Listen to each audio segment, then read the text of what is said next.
Where? Oh, Hello, everybody. We have a very special episode. All whores, all the time. We're going to be checking our voicemail in a special episode for horror movie whores. Whore. Whore. Whore. Whore. Whore. Whore. Whore. Whore. Whore. Whore. Whore. Whores. Whore. Whores. Whores. Whore. Whore. Horse. Whore. Whore. Whores. Whore. Whore. Whore. Whore. Whores. So, we've gotten a kind of a stockpiling of voicemails. We just want to do a special episode and respond to all of those. If you want to call us and leave us a voicemail, call 682-253-4468. We'll start off with a voicemail from Frankenclaw back on May 2nd. Hello. This is Frankenclaw again. So I've really been thinking about what David said, and I first of all, I wanted to apologize and say that it was kind of arrogant of me to assume that you didn't know who, or you didn't know the work of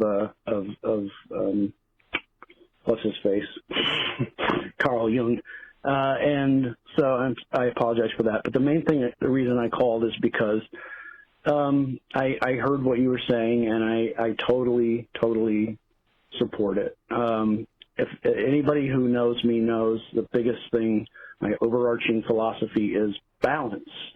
And if you've had enough horror for a lifetime, that's perfectly understandable. And I get the whole, wanting to not have dark stuff around your kids. And I totally get that.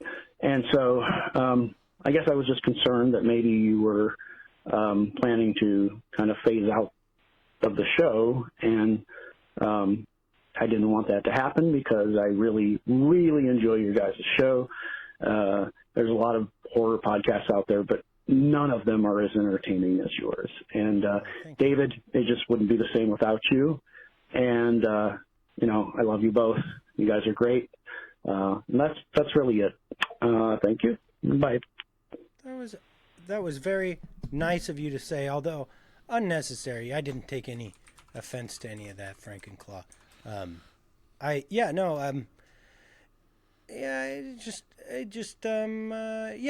there's been a lot of little bit of upset or concern, and I understand. People see a little bit of change and they get their feathers ruffled a little bit. We've had a few bad reviews come in that are like, "This is terrible," and to be fair to those reviews, like, give it a minute, just it's a little transitionary period. We're going to do our best. Thank you for the criticism. Maybe consider changing your star rating if we start doing better for you, because we are taking criticisms, right, and trying to make it a good show to listen to so that everybody still has something fun to enjoy every week, because that's all we do. It's just try to create something entertaining to get you through your days. Thank you for saying all that stuff. Yeah, from looking at like some of the responses, like some of the comments on recent YouTube episodes and like some reviews on Apple Podcasts, I think like the sense I'm getting is that there are a decent chunk of fans that have been silent up till now that are going through the 5 stages of grief about the show changing. Like, first there was denial. We're in the anger stage right now where it's like, oh, they actually changed it, and I don't like it. I don't like what this is, what's happening. Like, we'll start getting into the bargaining stage. People be like, hey, what if you guys did this? And then we'll finally fall into depression and acceptance. I mean, look, it's still Bryce and I. It's just the topics that we talk about will change a little bit. Right. And, we'll still cover horror movies, and I'll do a better job of, understanding the movie coming in. Mm-hmm. But, this also gives us an opportunity to reach an audience that we didn't before, which is people who won't watch the movie. There are a lot of people who just will not watch Evil Dead Rise, will listen to the review, and will have questions. And I can maybe stand in and play that part of being the guy that asks those questions. It will be a little different than it was before. But, yeah, I mean we're figuring out the what needs to change and what needs to be adjusted for the episodes. Like I got to say, like the Air episode, the previous episode, I think that's one of my favorite episodes so far. Yeah, like, it's super listenable. Yeah. I enjoyed your anger. Right. And I think the True Lies episode is going to be similar, you know? Yeah. Great. Okay, next caller. Sam. Hi, this is Sam from Indianapolis. I'm listening to your Dumb and Dumber episode, and I just wanted to throw in my all-time favorite, just 2-second throwaway from any movie ever is the scene where Jim Carrey walks out of the 7-Eleven and is looks over at the two thugged out gentlemen.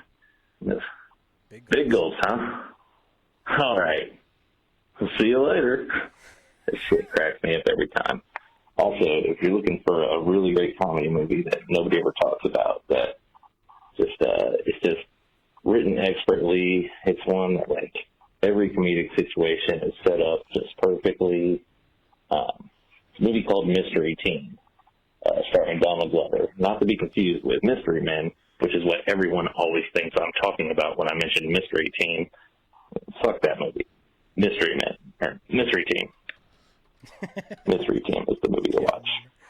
All right, talk to you guys later. Bye-bye. Have you seen Mystery Team? No, Donald Glover. It is fantastic. Like, it is like a... Oh, Aubrey Plaza's in it. Yeah. Mystery Team is very, very good. And it's Community Donald Glover. Like, it was like an offshoot of this sketch comedy trio that Donald Glover was a part of.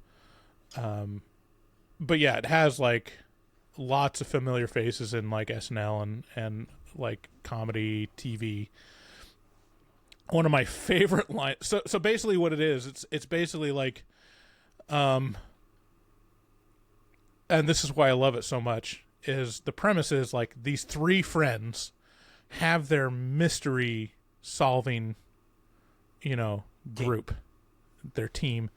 And so it's like a kid's, kind of TV show, but they're a little too old to be thinking about, that they can be, anyways.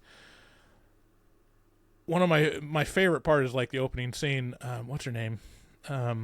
The girl from The Office and the unsinkable Kimmy Schmidt or whatever, that actress. This is a scene where it's someone sold Miss Crabapple's pie from her windowsill, and she's yelling at him, while he's in the window, and he's and his response is what kind of pie was it? And she goes, boysenberry. Anyways, I'll watch anything that Donald Glover has a hand in. It's fantastic. He's one of the very best. Good rec. I'll add my recommendation to Sam's on that one. Jim? Ooh, baby. I'm a looking, I'm a listening, and I'm a liking. I need more. I just love her. This is from Beyond the Grave. Love that jizz. It's transcribed as Jim, but he's talking about Jen Ponton. Yeah, I was Jim, is he talking about Jim Carrey and Dumb and Dumber? Jen Ponton. He really liked having her on the show. She was great. And that's the other thing is we're gonna figure out a good stable of co-hosts. And I think we'll find the ones that work and the ones that don't. I think, if I recall, when Jen was on, we played a from Beyond the Graves voicemail, and her vibe was the same. She was like, I like this guy. And so I think they're having a vibe through the show now. They're catching each other, looking, I see you. Speaking of which, okay, there was a meetup Hang on. I'm going to find out. Glittercore and Jennifer? What?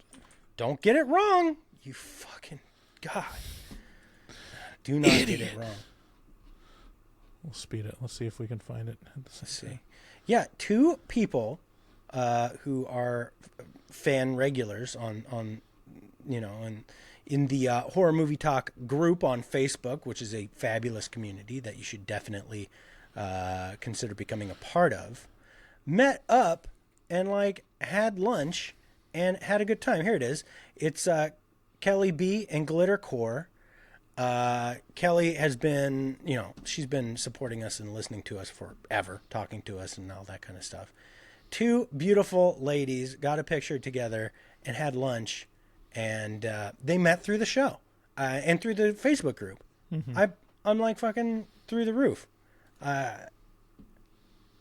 Fabulous. It's a little family. All right. Next caller. And this little call was coming from beyond the grave. I was listening to everyone's favorite person, Jen, and you guys talk about dicks and boobs on the screen, and how some people are saying I need to get warmed up and heated up to see a dick on the screen. I don't know if they necessarily always have to be sexy, but I think that's a good base point. There was a time when Michael Douglas had a monopoly on just nasty, hot sex with women on the screen. Like, was that him in fucking Fatal Attraction? Just dirty, dangerous, and then a little bit of just murder on the side. When you guys are talking about that, first thing that comes to mind, what is it called? Bondage, Tied Up, what is it, with Jennifer Tilly? Lesbian, wild and wet, murder mystery, trying to scam your husband that you don't care about, who's in with the mob. Woo, woo! That would preheat my oven, if you know what I mean. But Marvel and Disney, they don't like the peepees, they don't like the boobies. They don't even put nipples on the superheroes' outfits anymore. Didn't even think about that. So, I'm also looking for a shift. I'm prepared. Because also what's coming to mind? Hellraiser. I saw a wiener in that movie when that Annie Lennox chick and him were having sex. And Don't Look Now, that couple, sex, naked, boobs, butts, flying, asses and elbows, up, down. Monsters Ball, they were just filming porn on that movie. But what do all these have in common? Realism, baby. I want to see some A-list, Oscar-worthy performances of just unfiltered,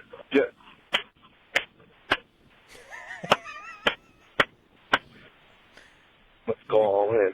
Everyone put their hands in. 1, 2, 3. He's got, I think he finishes his thought in the next call. Okay. And another thing, you guys switching up this not just for whores, but whores for everything is making my damn day. You know how many times I've thought about, I haven't watched any horror movies lately. I haven't watched any thrillers lately. I have nothing to call in about. I got nothing but random bullshit to say. No longer. Ooh. What's he talking about? Let's see what we can get into. Well, he's talking about the expanding to other genres. Like, now he can call in about just whatever other movies we're talking about. Yeah. Yeah, so, I mean... Lot yeah, there. I mean, you think about, like, how sexist movies are, and I just thought about this example of, like, there is a super successful R-rated superhero movie, and even Deadpool didn't have tits in it. Yeah, that's true. That's true. It's like there's no... By Sony. Right. Like, that was a Sony movie. If you ever had a chance for fucking tits... I know. It's just just dude. But he had a good point. I mean, Michael Douglas. He like went on record like when he got like that throat cancer. He was like, you know what that's from, right? Eating pussy. He's like, I eat so much pussy through my life. If I wasn't on screen, boom, it was on my mouth. And so, yeah, that's a real power move to like proclaim that you got HPV throat cancer and just wear that as a badge as like a 75-year-old man. Just be like, last night. Go ahead. Let's see if I can show this. I got into a bit of a Twitter war with my It's going to do this fucking thing. Bryce, Never fix your mind. shit. Yeah, go to YouTube and find the the appearance of Gilbert Godfrey on Norm Macdonald's video podcast and him talking about Michael Douglas and Catherine Zeta-Jones is just priceless. Anyways, next caller. Hey guys, it's Elizabeth. I'm just listening to Barbarian review, so if anyone listening hasn't listened to that podcast episode yet, there are spoilers ahead. You've been warned. I'm so glad that you guys rated it 10 out of 10. I actually just watched it yesterday. I am absolutely in love with this movie. I'm obsessed with this movie. It was so freaking good, and I like that they did Drew Barrymore-esque Scream movie thing with Bill Skarsgård, where you think that he's going to be the main character, but he ends up dying like halfway through, which was kind of interesting. And the whole movie just gaslights you the whole time. Same with the trailer. The one trailer that I watched anyway, I thought it was going to be some sort of weird, Jordan Peele Get Out kind of thing where they're mind tricking you into being a certain way, because you have the 60s perfect-esque, type neighborhood, and then you have, the creepy, dilapidated neighborhood. So I thought it was going to be some sort of mental mind fuck, and it wasn't. So, yeah, I mean, it was just so great. And then they split it up into 2 parts, which was just so awesome. And Justin Long played the perfect douchebag you role. You feel bad for him because he's being accused of sexual assault, and then it turns out that he actually did it. So you're like, wow, screw this guy.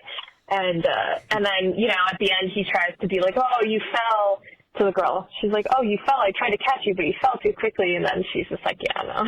And the creature kills her. Such a good movie. I could geek out more about it. But yeah, great movie. I'm so glad you guys rated it 10 out of 10 because I would as well. So later.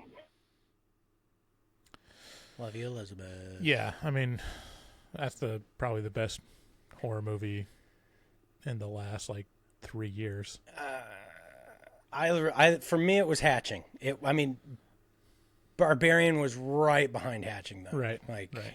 That finish shit did it. You know what I'm saying? Hey, Bryce and David. It's Justin from Ohio. I've been listening to more of you guys' content. I've been a listener for about maybe 3 years now, and I love your guys' content so much. When I'm bored, I'll turn it on. You guys always make my day better. And yeah, this is just a suggestion. I think it would be cool. I don't even know if you guys know who they are or not, but there's a YouTube channel called We Watch the Movie. Their names are Mike and Jay. I would love to see a crossover between you guys. But yeah, love what you guys are doing. And what has been your favorite horror movie of the last decade? All right, you guys have a good one, and peace out. Oof. Well, first of all, thank you for being a fan for 3 years. So glad to know we make your day better. Justin from Ohio. Hey guys, welcome back to... Sorry.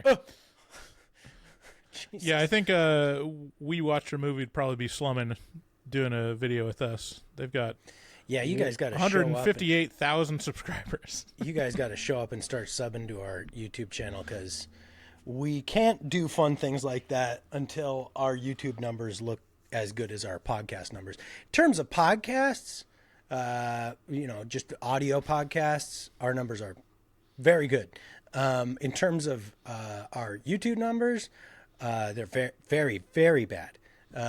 So that's really what we've been trying to do for a year or so, is boost our YouTube presence, but it's not happening at the rate that I would like it to.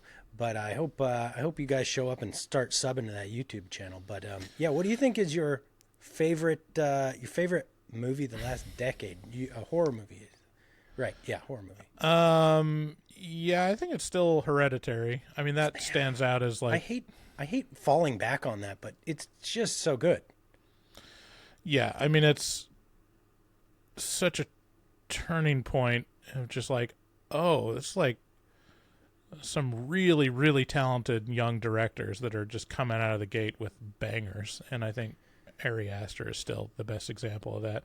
Yeah, it's for me, it's a toss up between The Witch and Hereditary. Yeah. But I mean, since then, I mean, there's been a lot of good stuff that we've reviewed. Oh yeah. Nothing like feels like it will be timeless and stand, alone for decades to come other than those two. But, I mean, yeah, lots, I mean, Barbarian is up there for me too. Very good. God damn. It's been a spectacular decade for horror. Like, yeah, the best since the 80s, I'd say. Right. Yeah, definitely. Okay.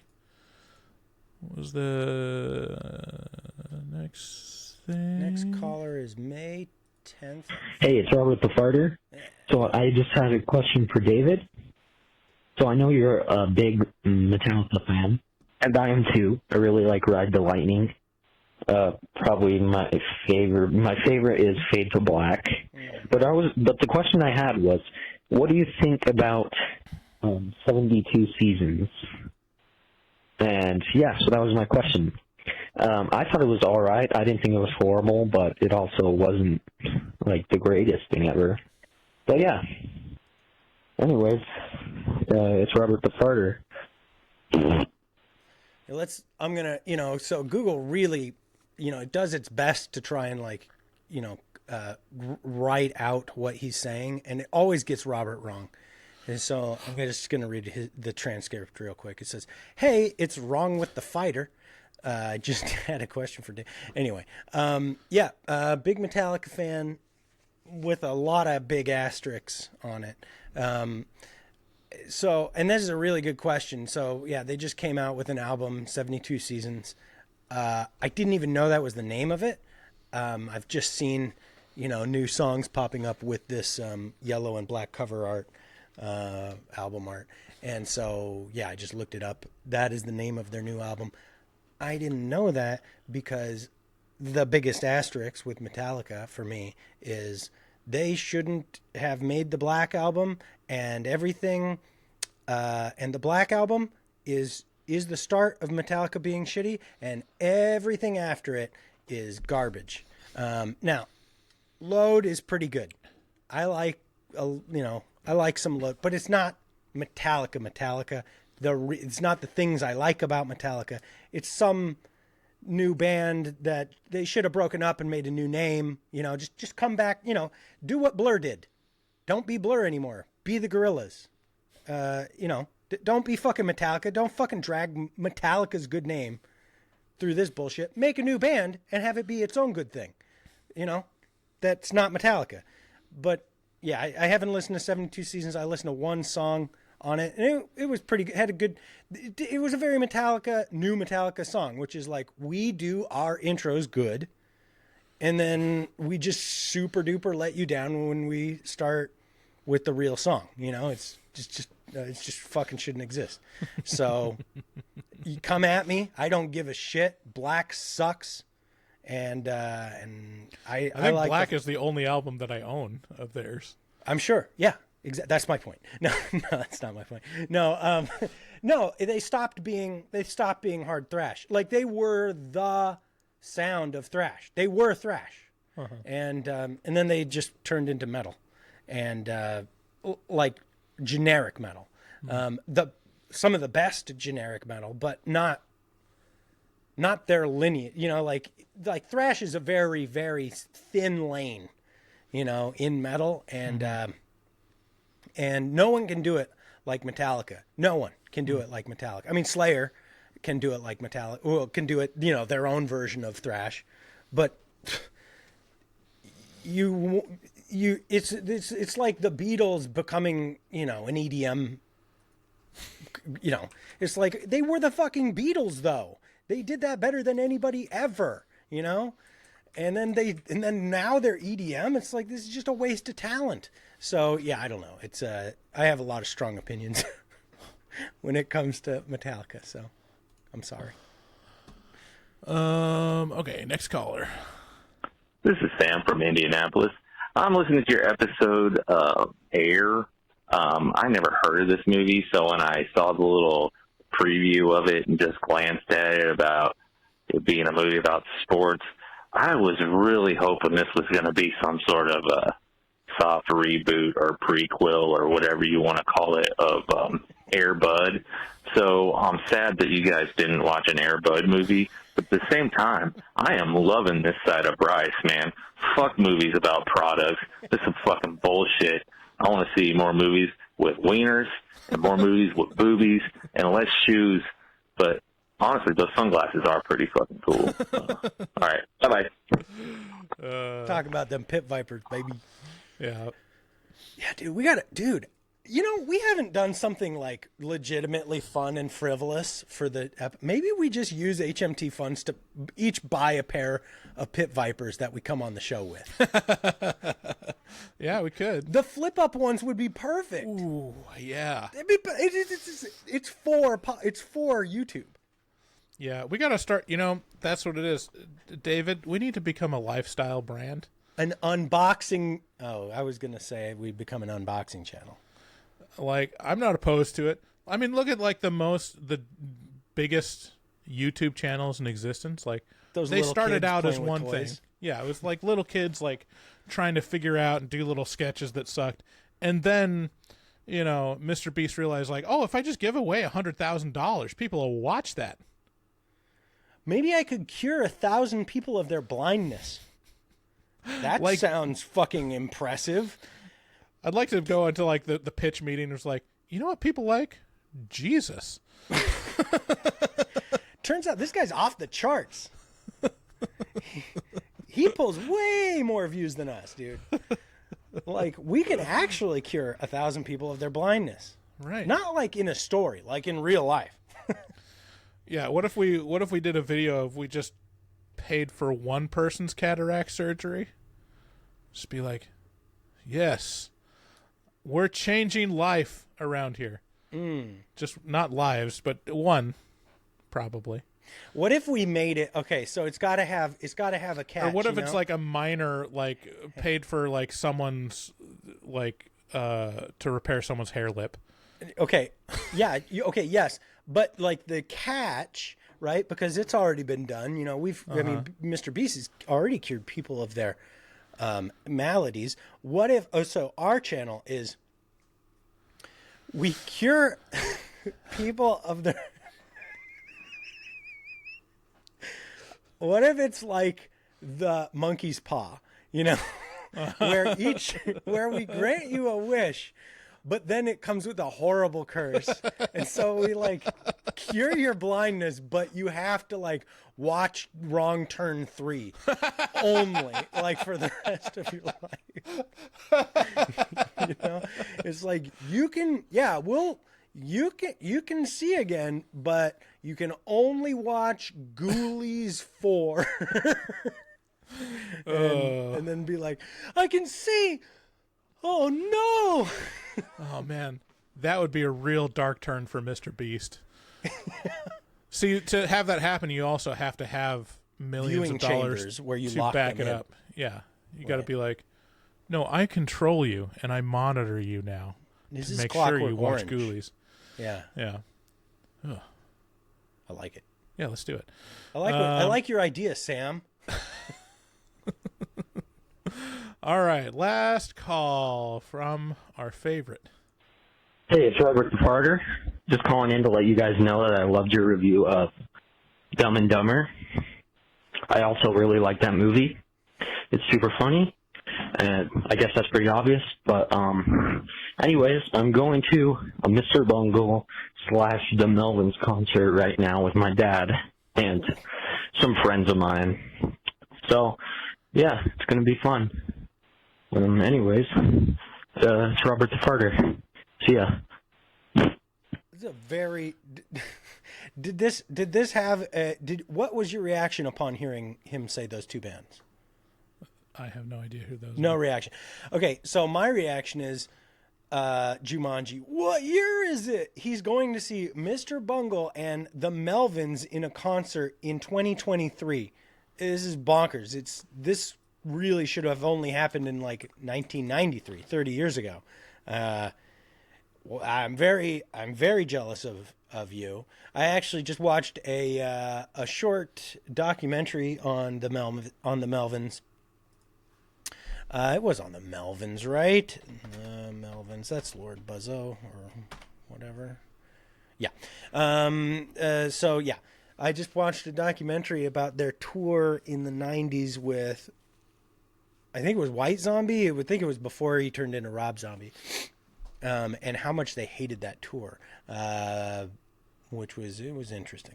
But anyway, yeah, Mr. Bungle, Mike Patton, this is crazy news for any of you who are Mike Patton fans, and or Red Hot Chili Pepper fans, Anthony Kadekis or whatever his name is. They've resolved their feud. This is one of the biggest feuds in big music. If you want an interesting story, Bryce, you should check out the story of Mike Patton and Anthony Kadekis, like swapping blows, and like Red Hot Chili Peppers got the Mr. Bungle kicked off of a whole record label, and also like basically sounds like they really bungled that one. Got him. Yeah, no. Also copied whole cloth their style and look for, profit. It's very impressive. Everybody thinks of Red Hot Chili Peppers as being so original, but they just stole it whole cloth off of Mr. Bungle and Mike Patton, who's, Interesting. It depends what side you fall on, I suppose. But does Mike Patton also sing out of tune constantly? Mike Patton is the most impressive vocalist in existence, maybe. Like you have heard his voice. Let's see here. He was in what's the name of he was in the band I can't Faith No More, which has like the craziest high notes you've ever heard come out of a male. Anyway. Yeah, I know. He's great.